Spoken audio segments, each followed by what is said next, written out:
संस्कृत सरोवर में आप सबका स्वागत है। और आज मैं लेके आई हूँ कुछ कहानियाँ हमारी जननियों के ऊपर, हमारी मातृशक्ति के ऊपर, जो राष्ट्र और समाज के निर्माण में अपनी महत्वपूर्ण भूमिका निभाती है। मैं सबसे पहले आदरणीय हमारे परम श्रद्धेय परम पूज्य भगवान श्री राम का नाम लेना चाहूँगी, जिन्होंने अपनी माँ कौशल्या के कहने पर, अपनी माँ कैकेयी के कहने पर सर्वस्व त्याग दिया और 14 वर्ष का वनवास सहा।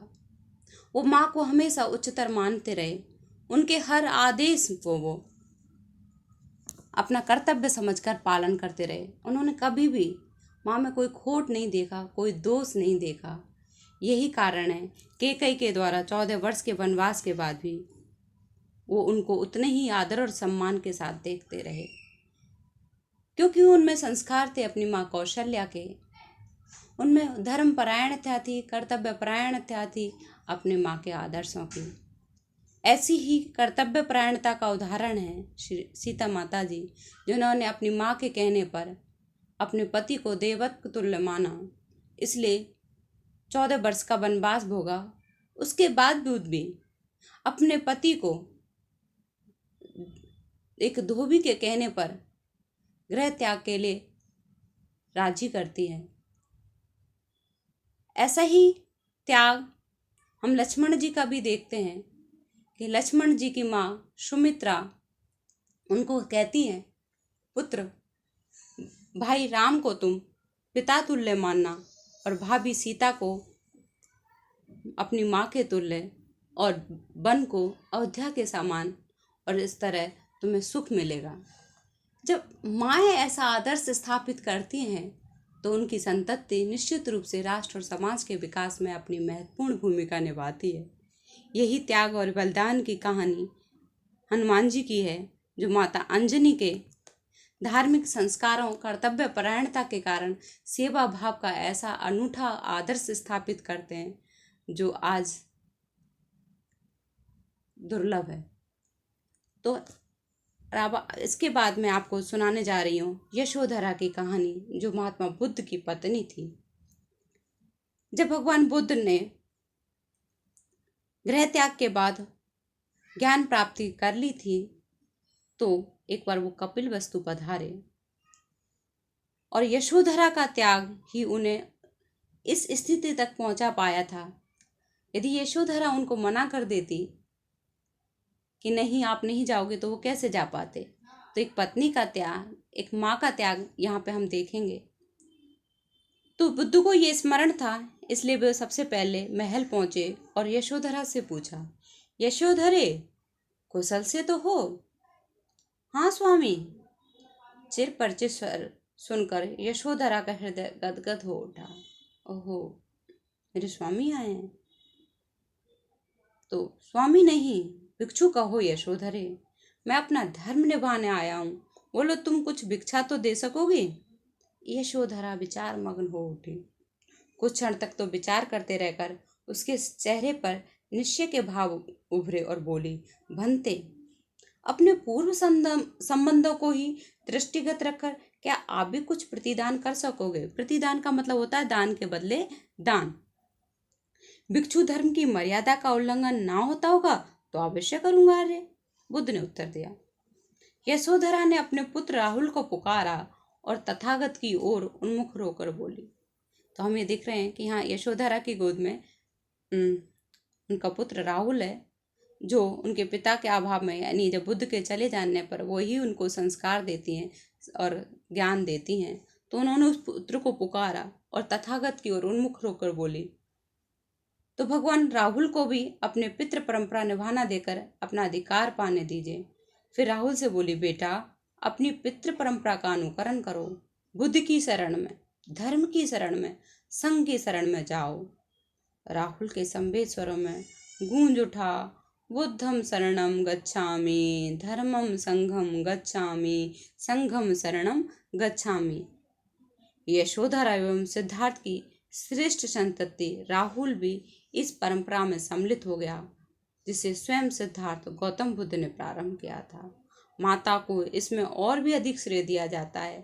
जिसने पति के अभाव में भी अपनी संतति को उच्चतम संस्कार दे। तो धन्य ऐसी माता हैं जिन्होंने अपने बच्चों को इतने संस्कार दिए। अब हम आते हैं माता जीजाबाई, जो शिवाजी की माता थी। शिवाजी, जिन्हें हम देशभक्त, कर्मपरायण, कुशल संगठक, अच्छे प्रशासक, आदर शासक, मातृ भक्त, धर्मपरायण और प्रजा हित चिंतक के रूप में देखते हैं। इनकी माँ जीजाबाई, जो शाहजी भोसले की पत्नी थी। अब हम माता जीजाबाई के बारे में जान लेते हैं। गिरजाबाई और लखूजी जादा राव की पुत्री जीजाबाई बहुत ही बुद्धिमान, धर्मपरायण, भवानी भक्त थी, दूरदर्शी थी और इनके पति शाहजी राजकीय कार्यों की वजह से दूरी रहते थे, तो अपने पुत्र के संस्कारों का, उसकी शिक्षा दीक्षा का समस्त दायित्व जीजाबाई पर ही था। तो जीजाबाई ने रामायण महाभारत की कथाओं के द्वारा, सत्संगत के द्वारा इनको ज्ञान और धर्म का अनूठा शिक्षण दिया। यही कारण है कि कोंडाणा का किला माता के आदेश पर ही शिवाजी ने जीता था। अफजल खां से जब वो मुलाकात करने जा रहे थे तो अपनी माँ जीजाबाई का आशीर्वाद लेकर ही जाते हैं। माँ जीजाबाई थी जिन्होंने शिवाजी को हिंदू धर्म के प्रति गहरी निष्ठा और श्रद्धा भाव रखना सिखाया था। यही कारण है तो निम्बालकर, जो मुस्लिम धर्म को अपना लेते हैं, उन्हें वापस हिंदू धर्म अपनाने के लिए प्रेरित और प्रोत्साहित करती हैं। तो जब ऐसी माएँ होती हैं तो निश्चित रूप से एक शिवाजी जन्म लेता है और राष्ट्र निर्माण और समाज के विकास में सहायक होता है। और ऐसे धर्मपरायण आदर्श नारी को हम सत सत नमन करते हैं। अब हम चलते हैं एक और ऐसी ही कहानी जिसको हम मदालसा की कहानी के नाम से जानते हैं। ऐसी माँ जिसने गर्भ में ही अपने पुत्रों को ब्रह्म ज्ञान की शिक्षा दी। मदालसा गंधर्वों के राजा विश्वावसु की पुत्री थी और ऋतुध्वज नाम के राजा की पत्नी थी।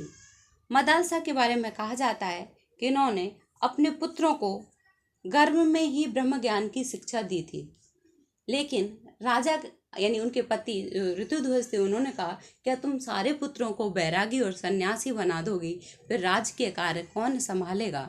तो ऐसा कहकर, उनके ऐसा कहने पर वो एक पुत्र को राजनीति की शिक्षा देती हैं। तो मदालसा का यह ब्रह्म ज्ञान वास्तव में अद्वितीय और अतुलनीय है। मदालसा के विषय में कहा जाता है कि जब वो अपने बच्चों को ब्रह्म ज्ञान की शिक्षा देती थी तो उनको लोरी गाकर ही वो एक शिक्षा दे देती थी। एक लोरी का जिक्र मैं यहाँ करना चाहूँगी जो अपने बच्चों को वो सुनाती थी। शुद्धो असि बुद्धो असि निरंजनो असि संसार माया परिवर्जितो असि संसार स्वप्नम त्यज मोहो निंद्राम मदालसा वाक्यम उवाच पुत्रम। यानी मदालसा अपने पुत्रों को क्या कह रही है, तुम शुद्ध हो, शुद्धो असि तुम शुद्ध हो, बुद्धो असि तुम बुद्ध हो, प्रबुद्ध हो यानी बुद्धि से युक्त हो, निरंजन हो, संसार रूपी मोह माया से रहित हो, संसार माया परिवर्तित हो असि उससे रहित हो, संसार रूपी स्वप्न और मोह रूपी निंद्रा को त्यागो। तो ये बात मदालसा ने अपने पुत्रों से कही थी। आज भी जब ऐसी माएँ हों तो निश्चित रूप से हमारे देश का, हमारे राष्ट्र का विकास निश्चित है।